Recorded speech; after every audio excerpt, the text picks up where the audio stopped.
Let's talk about that MIT paper that says people who use ChatGPT have brain rot. What I'm talking about is the paper that compared three groups of people writing an essay: people who used ChatGPT, people who searched the web, and people who just used their brains, the brain only group. And there were other groups in this, but that's basically the gist of the study. Let's create a fictional study about people buying a book to demonstrate the point that I'm going to make here. The three groups are people who go to the store to buy the book, people who go to Amazon to buy the book, and people who use Alexa to buy the book. So they just say, hey Alexa, order me a book. We might see that people who go to the store and pick out the book and talk to the cashier have the most activity in their brain scans, and the people who order on Amazon have less activity on their brain scans, but perhaps more than people who just say, hey Alexa, buy me a book. Would you get rid of Amazon simply because of that study? No, it's because you don't look at the event in isolation anymore. The time that you saved by not having to go to the store is now used to do something else. So the task of buying a book isn't in isolation anymore. It becomes one task in a broader set of tasks that you can do.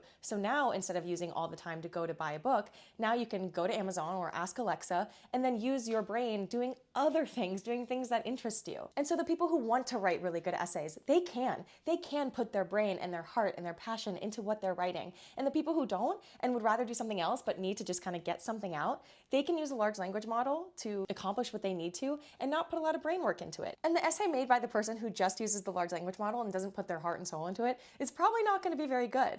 And that's okay, and that's expected. And what it'll ultimately just come down to is whether someone wants to learn, whether someone wants to put their heart and soul and brain into a task, or whether they just want to outsource it to AI. And that is really what's going to differentiate people in the future. So yes, you will have to be internally motivated in the age of AI, which is kind of how much of the developed world is now, but AI is just going to accelerate that.